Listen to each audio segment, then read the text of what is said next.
Yet, the way he reacts towards various sounds reveals his real inner self producing humor.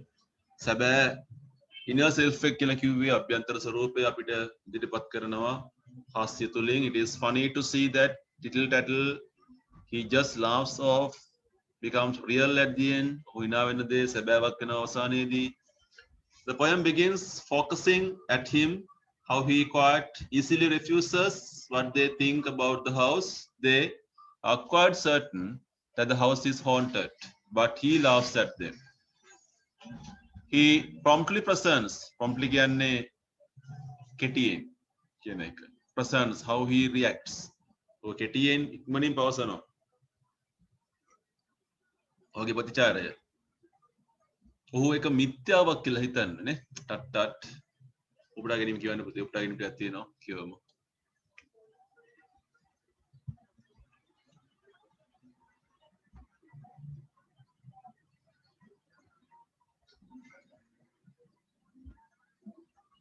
Now, with these remarks, the poet presents the image of the person he as a strong personality. කතාවේ මුලදී මතුවෙන්නේ මූ මාර පුරක් තමයිනේ. ශක්තිමත් දෙවන්ත පෞරුෂත්වයේ මිනිස්සෙක් කියන එක කතා කරන්නේ.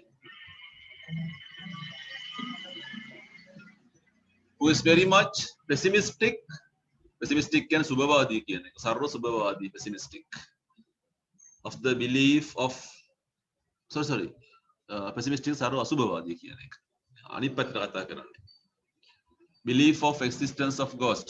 හොල්මනකගේ පැවැත්ම නැහැ කියන මිනිස්සයා කියන්නේ.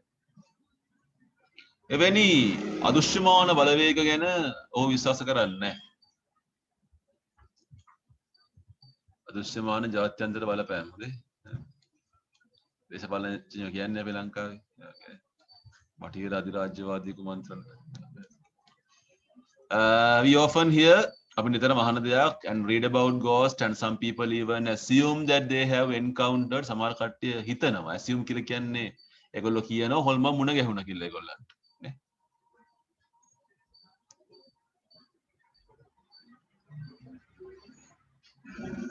There are stories mentioning even about phantom vehicles නේ.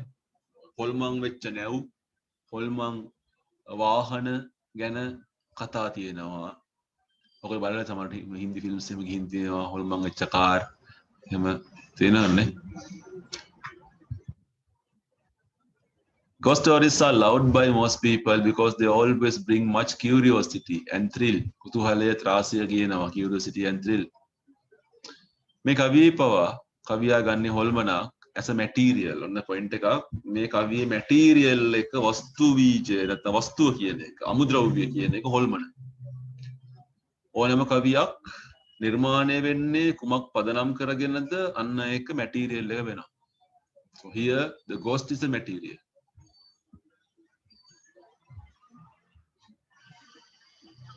So that it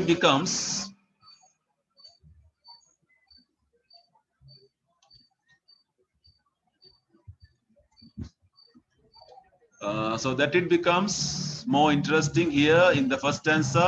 පළමු කවිය තුල tittle tattle groan chains of rattle කියන ඒවා ගෙන් කියන්නේ හොල්මනකගේ ස්වරූපය. හොල්මන් ලක්ෂණ මතු කරනවා. ඔව් අභියෝග කරනවා දැඩිව මේ හොල්මන් සංකල්පය බැහැර කරන්න ඕනි කියන එක. ඔහුට ඔප්පු කරන්න ඕනි හරි කියන එක. රැයක් ඉන්න හදනවා මේ හොල්මන් ගෙදර.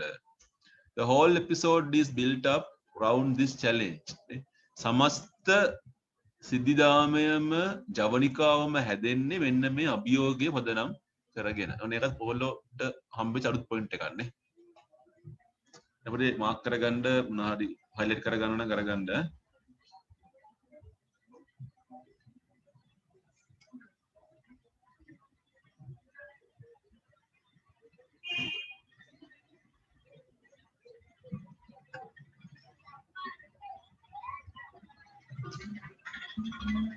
Usually, ghosts are associated with darkness. හොල්මන් එන්නේ කළුවරේ. තනියම ඉන්නකොට. නැත්නම් ඊරි ඇට්මොස්ෆියර් භයංකාර පරිසරවල තමයි හොල්මන් එන්නේ නේ. if it is a very busy place මහා කාර්යබහුල ස්ථානයක we hardly hear about such things. ඔව් අපි අහලම නැහැනේ නේ. කොහොමද නිකන් දවල් කාලේ ඔයගොල්ලන්ගේ පන්ති කාමරේ හොල්මනක් ආවොත් එහෙම ළමයි 50 60ක් ඉන්නකොට හොල්මන්ට පිස්සු වෙදෙනවනේ බලව දැකලා නේ. In the second stanza දෙවෙනි කවිය තුල the poet builds up such an eerie atmosphere. දෙවෙනි කවියේදී කවියා මවන්නේ ඒ වගේ මහා භයංකාර පරිසරයක්. Last two pages අන්තිම පිටු දෙක page number 43.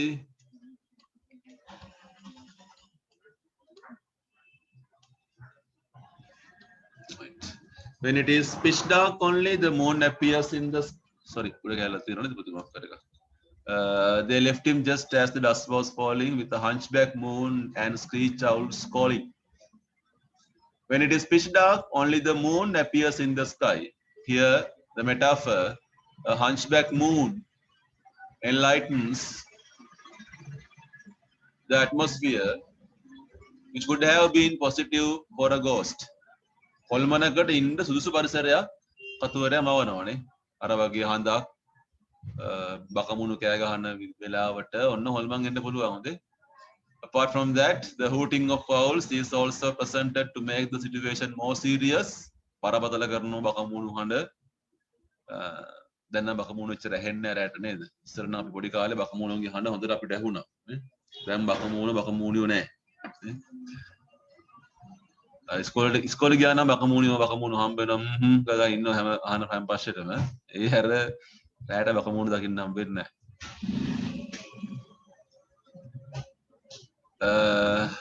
He also hears some outside sounds which are unusual and peculiar. Ne? අමුතු හඬවල් හැට ඇහෙන කතාවකුත් කතා කරා.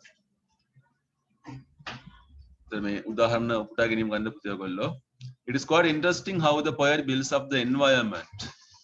කවියා කොහොමද මේ ලස්සන පරිසරයක් මවන්නේ? දෘශ්‍ය රූපක, ශබ්ද රූපක හැමදේම ටැක්ටයිල් ඉමේජරි පාවිච්චි කරලා ලස්සන මවනවා. ඒ භයංකර පරිසරය නේ.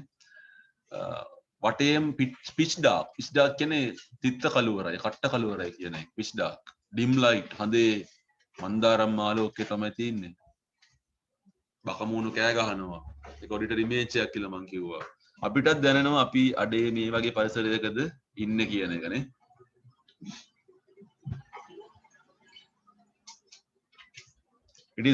Isn't it suitable to build up an advisable environment for ghosts? හොල්මනකට සුදුසු පරිසරයක් හදන එක කොයිතරම් දක්ෂකමක්ද කතුවරයාගේ කියලා අපෙන් අහන ප්‍රශ්නයක් අපි. Here the poet is dealing with common human nature. ඔන්න අපේ තරකය මම කිව්වා මේක. ඔහු කතා කරන්නේ මානවයාගේ පොදු ස්වරූපය ගැන. ඔහු ඉඟි කරනවා. He hints out that even he was little worried or shocked. ඔහු පවා නිසා පවා තැතිගැන්මක ලක් වුණා කියන එක. ඔහුගේ මානසිකත්වය සනස ගන්න උත්සාහ කරන ආකාරය, ඔහු නිර්භීත වෙන්න උත්සාහ කරන ආකාරය නේ. සරෙන්ඩර් කියන යටත් වෙනවා කියන එක අන්තිමට. ඕකේ.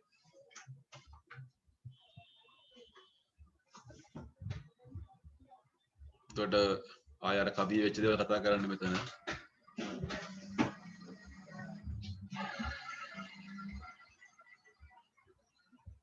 දොළහේ කනසම නාද වෙනවා කියනකොට මොකද්ද කතා කරන්නේ? මධ්‍යම රාත්‍රිය මේ කීව ගන්න පුතේ මම කතා කරනවා තනින් හොඳේ. මධ්‍යම රාත්‍රී ආරම්භය 12 කනසම යක්කු ගස් නගින වෙලාව නේ. සාතන්ගේ හෝරාව ඔක්කොම කියනවනේ සාතන්ගේ හෝරාව යක්කු ගස් නගින වෙලාව නේ. demons time ඔය 12ට තමයි කියන්නේ. Usually there is general acceptance. පොදු පිළිගැනීමක් තියෙනවා. රාත්‍රී 12 තමයි හොල්මන් එන වෙලාව. හොල්මන් වලට නොපෙනෙන අදෘශ්‍යමාන බලවේග වලට ගැළපෙන වෙලාව 12 කියලා කියනවා.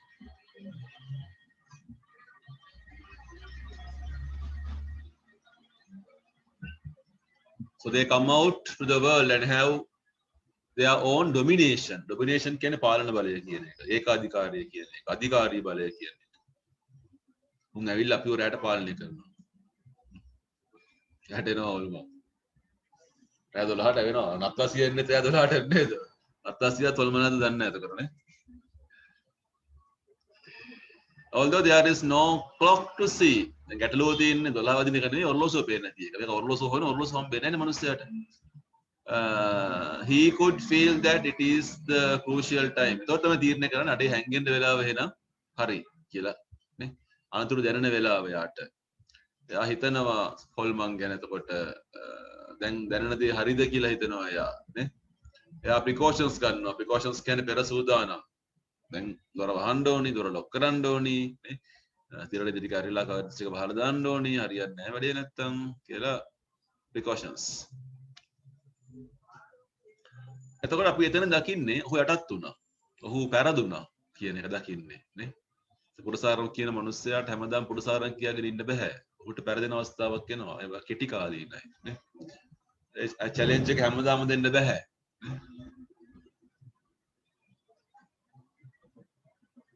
It is quite evident that a central character is presented with some ordinary human nature නේ. මේ මධ්‍ය චරිතය අපිට ඉදිරිපත් කරන්නේ සාමාන්‍ය මානව ස්වභාවය තුල. In such a haunted atmosphere, the occurrence කියන ඇතිවීම කියන එක fear psychosis කියන්නේ බිය මානසිකත්වය කියන එක, බය මානසිකත්වය කියන එක. දැන් ඔයගොල්ලෝ පාඩම් කරනකොට මේ කවිය පාඩම් කරන්න ඕනේ කීයටද? රෑ 12ට නේ. රෑ 12ට තමයි කවිය පාඩම් කරන්න ගන්න ඕනේ. එතකොට ඔන්න ඔයගොල්ලන්ට ඇති වෙනවා fear psychosis එකක් නේ. ඔයගොල්ලෝ බිත්තියට හේතුලා ඉන්නව නම් ගානක් නැහැ. ඔයගොල්ලන්ගේ මේසෙ බිත්තියට හේතු කරලා පුටු අනිත් පැත්ත තියෙනවා නම් ඔයා වල්ලුනේ පිටිපස්ස පේන්නේ නැහැ වාට. ඔයා දෙපැත්ත බලනවා. අඩේ හොල් මොනක්වත් වෙනවද කියලා බලනවා නේ. That is fear psychosis. එයාත් ඉතින් වෙනසක් නැහැ අපි වගේම තමයි. කොයි තරම් පොරටොක් දුන්නත් මනුස්සයා බය වෙනවා නේ.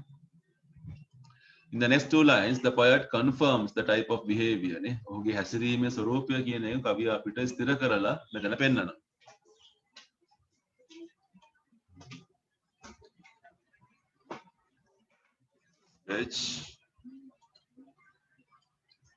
Last page, अंतिम කතාව කරන්න හිතලා. He argues with himself that it will be no harm because he has to be careful. However, once again, ආයිපාරක් මොකක්ද කියලා එහෙනවා.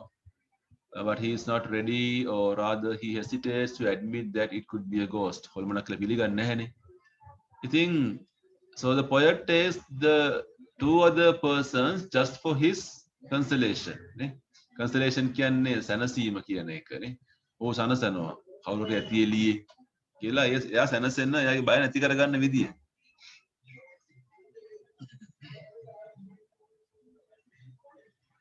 Someone's outside the silly joker, he may as well pick up the poker නේ. තව කෙනෙක් ඉන්නෝනේ එළියේ. එයා කියන්නේ තව කවුරු එළියේ ඇති, මගේ යාළුවෙක් වෙන්න ඇති කියලා හිතනවා. හිතලා බය නැති කරගන්න උත්සාහ කරන්නේ. Joker and poker are not ghosts. මෙතන මේ කතාව වැරදි මම එදා කිව්වා නේ. මෙතන මේ poker කියලා කියන්නේ අතර ගත්ත දේ. මගේ මතය අනුව. මෙයා මෙතන poker කියන්නේ පුද්ගලයෙකුට අරගෙන තින්නේ නේ.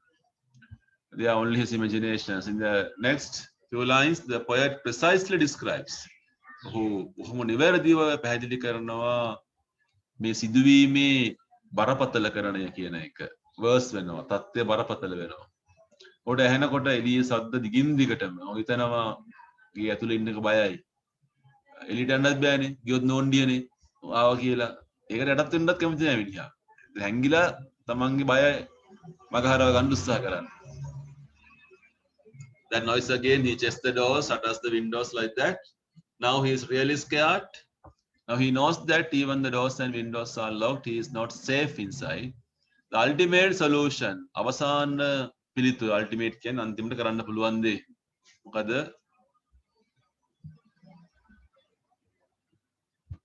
පුළුවන් තැනක හැංගෙන එකනේ. Hiding in a suitable place. දකින්නේ කබඩ් එක. රින්ගනවා එකස්සට.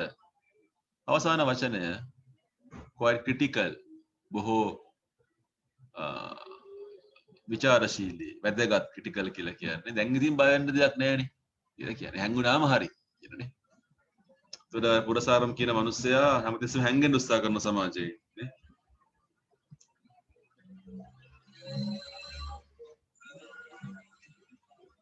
හැංගිලා බයෙන් තමයි ඉන්න වෙන්නේ. Last two paragraphs. It is quite evident that the central character has been presented as an ordinary human who first denounces the concept of ghosts. renounce කියන්නේ පහත් කළා කතා කරනවා කියන එක. But later through his own experience he has to surrender to a ghost. ඔහුගේ අත්දැකීමෙන් ඔහුට හොල්මනකට යටත් වෙන්න සිද්ධ වෙනවා. Although the story is funny and humorous, the poet presents something serious. The concept of the existence of ghosts is controversial in the society. Controversial කියලා කියන්නේ සමකාලීනයි. මේ කතා බහට ලක් වෙන්න පුළුවන් කියන දේ සමාජයේ තියෙන දෙයක් මේක.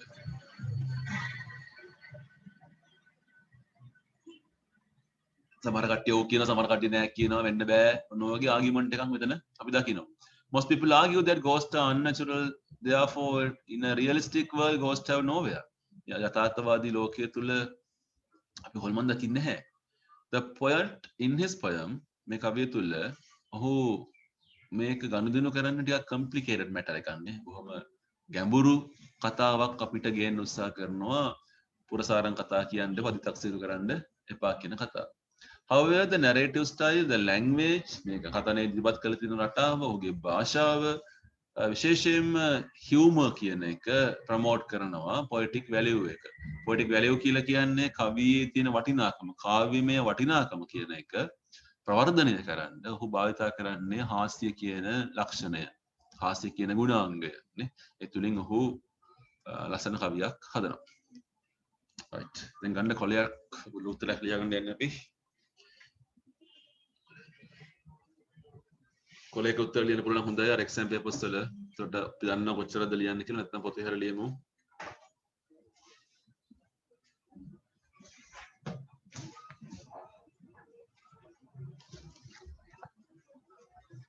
මම උත්සාහ කරනවා මේකේ යම් දුරක් යන්න සම්පූර්ණ ඉවර කරන්න බැරි වෙයි. සම්පූර්ණ කාලය මම ගන්න නැහැ. මැදක් වගේ වෙනකන් ගිහිල්ලා මම ඒකට ඔයාලට බාර දෙනවා ලියන්න. මුල් අවස්ථාවේ මම උදව් කරනවා ඔයාලන්ට යන විදිය කොහොමද කියන එක නේ. මේ ප්‍රශ්නේ ලියාගමු. පුතේ කොලේ වල ලියනවා නම් දිනේ දාන්න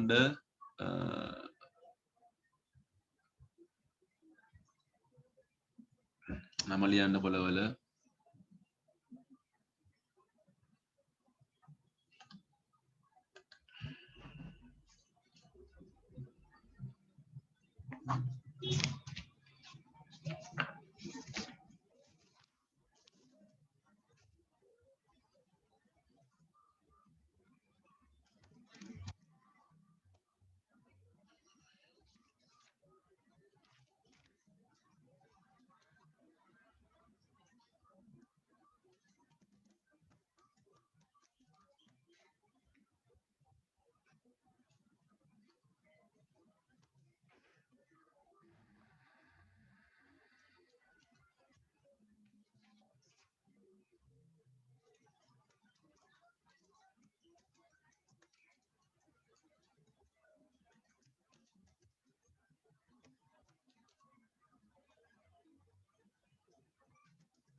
Right, this is a question.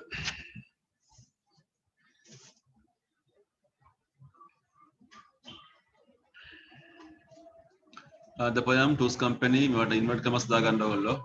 Two's Company kina invert commas endoni dukuma. By Raymond Wilson picks up some common human weakness.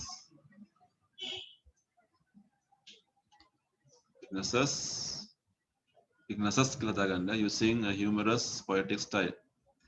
තේරුම ගත්තොත් මේ කවි මේ ප්‍රශ්නය තුළ රේමන් විල්සන්ගේ ටූස් කම්පැනි කියන කවිය පික්ස් අහිඳගන්නේ සමහර මිනිසුන්ගේ තියෙන පොදු මානවයාගේ තියෙන දුර්වලතා.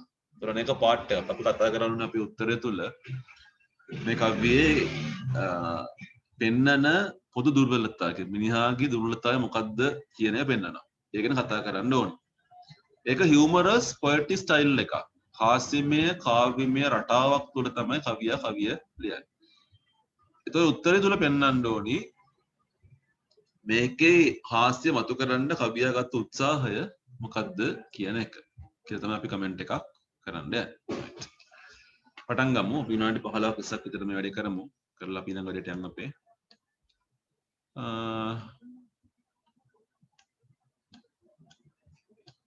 කවියගේ විස්තරයක් අපිට නැහැ නේ. ඒ හින්දා අපිට කවියගේ විස්තරේ පටන් ගන්න පුළුවන් කමක් නැහැ. මේකේ අපි ලොකු ගැඹුරක් කතා කරන්නේ නැහැ කවිය සම්බන්ධව නේ. එතකොට අපිට කියන්න පුළුවන් පොයට් කෙනෙක්, ඕතර් කෙනෙක් වෙන ඩොක්ටර් රේමන් විල්සන් ටූස් කම්පැනි කියන කවිය තුල හියුමර් කියන තීම් එක යටතේ බලාපොරොත්තු වෙනවා මානව සමාජයේ මිනිසුන් අතර තියෙන යම්කිසි ලක්ෂණයක් ගැන කතා කරන්න. ඔහු ඒ සඳහා භාවිතා කරන්නේ ඒකට පාවිච්චි කරන්නේ හියුමර් කියන තීම් එකනේ. හියුමර් කියන තීම් එක සහ ඔහු මැටීරියල් එකක් භාවිතා කරනවා ගෝස්ට් කියන මැටීරියල් එක.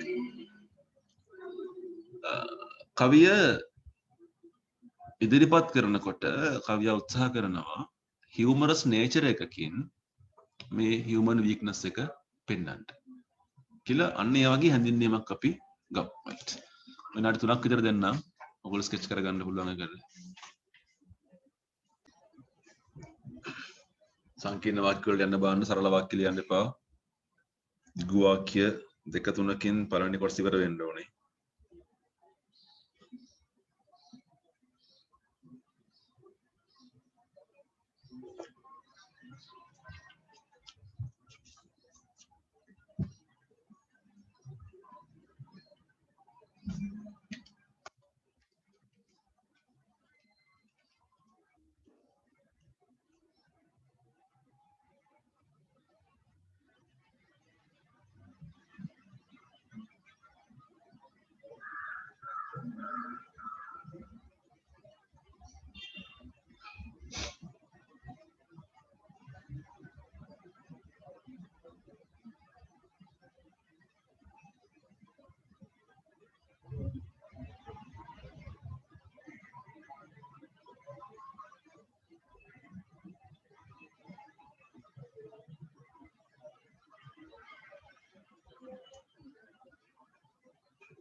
Right, continue. මානසරට.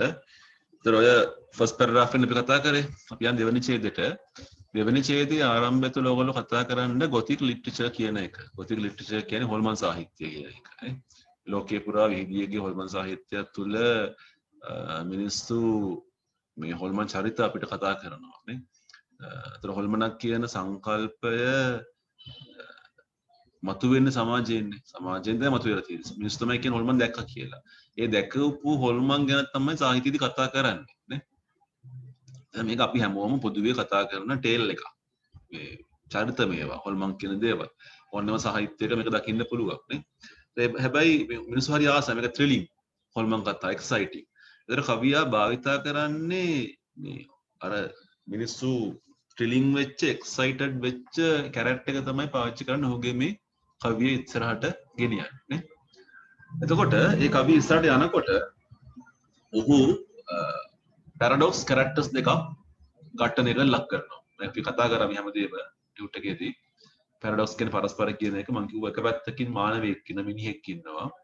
අනිත් පැත්තෙන් හොල්මන ඉන්නවා. මිනිහා කියන්නේ රියල් කැරක්ටර් එක, හොල්මන කියන්නේ අන්රියල් ඉන්විසිබල් කැරක්ටර්. මිනිහා විසිබල් අර ඉන්විසිබල් නේ. පරස්පරතාවය කතා කරනවා.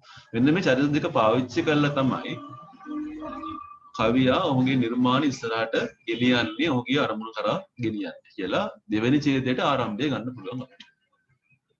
දෙමුණට තුනක් දෙන්න. මම දෙන කාලේ මදි නම් පුතේ ඔයගොල්ලෝ පස්සේ ලියන්න මේක මම ස්කෙච් කරගන්න ඔයගොල්ලන්ට දෙන්නේ.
ඉවන්තරම් සංකීර්ණ වාක්‍ය වලට යන්න සරල වාක්‍ය පාවිච්චි කරන්න එපා. ඒක අපිට අවශ්‍ය සුභාසිතී.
right මම යන්න ඉස්සරහට පොඩ්ඩක් තව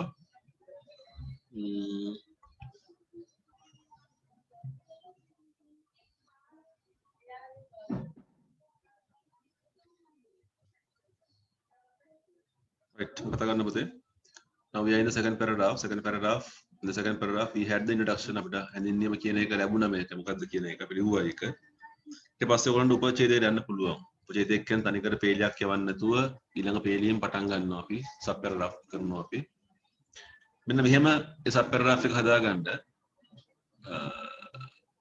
මේකේ අපිට හම්බ වෙන human character එක කියන එක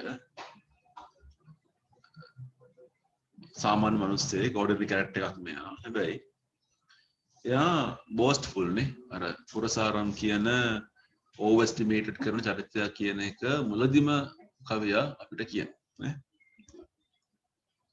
නේ first verse එක තුලදී ඔහු කරන ක්‍රියාවන් කීපයක් තියෙනවා කවියා කරන ක්‍රියාවන් කීපයක් එකක් තමයි ඔහු අපිට හදනවා ගයක් හදලා තියෙනවා ගයක් නිර්මාණය කරනවා හොල්මන් ගයක් උට සමාජයේ අපි දකිනවා හොල්මන් තියෙන ගෙවල් තියෙනවා කියලා කතා කරනවා සහ ඔහු මවනවා අර මහා වීර චරිතය ශක්තිමත් චරිතය බය නැති චරිතය පුරසාරං කියන චරිතය අධිතක්සේරුවක් කරපු චරිතය මවන නේ the first verse එක වෙන් කරන්නේ අන්නේ purpose එකට නේ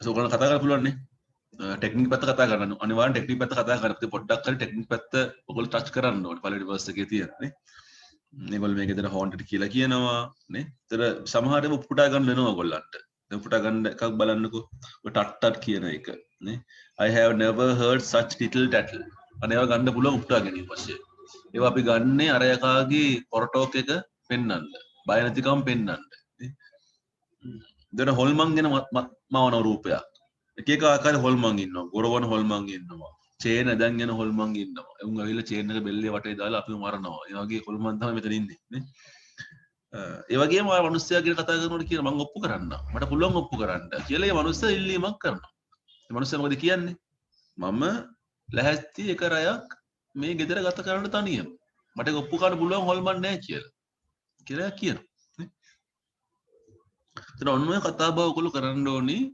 දෙවෙනි ඡේදයේ දෙවෙනි පැරග්‍රාෆ් එක තුල විනාඩි 4ක් විතර මම දෙන්නම ඔයගොල්ලන්ට ඊට පස්සේ අපි ඊළඟ වැඩේට යමු යනතම මේක ඉවර කළා දාන්න පුතේ බඩ ගහගන්න ඔයගොල්ලෝ රයිට් අපිට වෙලාම දෙන්නේ නැත්නම් ඉස්සරහට යන්න ඔයගොල්ලෝ මේවා ස්කෙච් කරගන්න කොහෙද ලියා ගන්න පැන්සිලකින් හරි ලියන්න ඕනේ කොහොමද කියන එක මම දැන් දෙවෙනි ඡේදයේ දෙවෙනි සබ් පැරග්‍රාෆ් එකේ විස්තරය ඔයගොල්ලන්ට කිව්වා නෝක අපිට කන්ටිනියු කරන් යන්න පුළුවන්. ඕක බෙදෙන්නේ නැහැ ආයි. දිගටම අපි සබ් පැරග්‍රාෆ් එක දිගටම යමු. ඊට පස්සේ යාළුවෝ කරපු දේ. යාළුවෝ මෙයාව දාලා යන කතාව නේ. ඊට පස්සේ වතු කරන්න දැන් වටපිටාව කොහොමද කියලා සෙටින් එක හදන්න ඕනේ. ඊළඟ පොයින්ට් එක වෙන්නේ මේකින්ද සෙටින්. ඔයාලගේ උත්තරය තුල ඔයගොල්ලෝ හදලා පෙන්නන්න ඕනි. කවියා මවන පරිසරය කොහොමද? අර මූන් හයිස්බැක් මූන් එක ගැන අවුල්ස්ලා කෑ ගහන එක. ඔන්න ඔය වගේ පරිසරයක් මවනවා.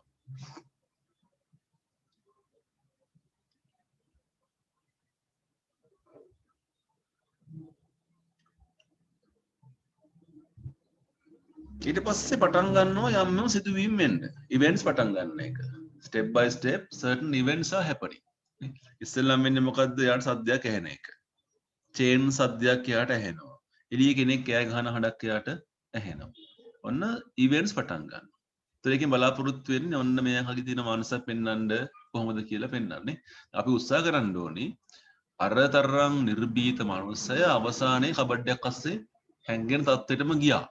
නේ? පුරසාරන් දුන මනුස්සයා කබඩක අස්සේ හැංගුණා. කියලා මේ මනුස්සයාව කන්ඩෙම් කරන්න මේ උත්සාහ කරන්නේ. මේ හාස්‍ය තුලින්. ඒක අපි අපේ උත්තරය තුල කරන්න ඕනේ.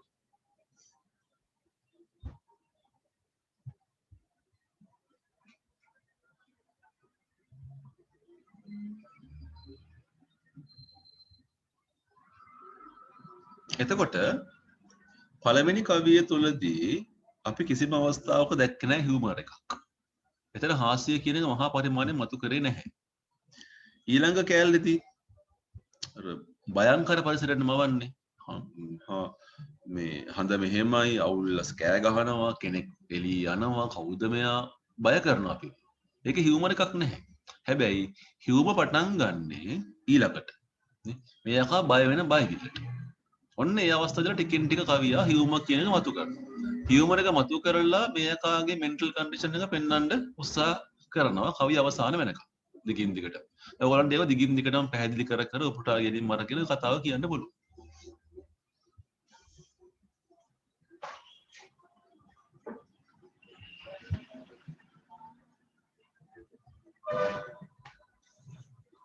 අන්තිර කබඩ් එකට රින්ගන කම්ම මිනිස්සයා කන්ඩෙම් වෙනවනේ. මිනිස්සයා පහත් අතට බැටෙනවනේ.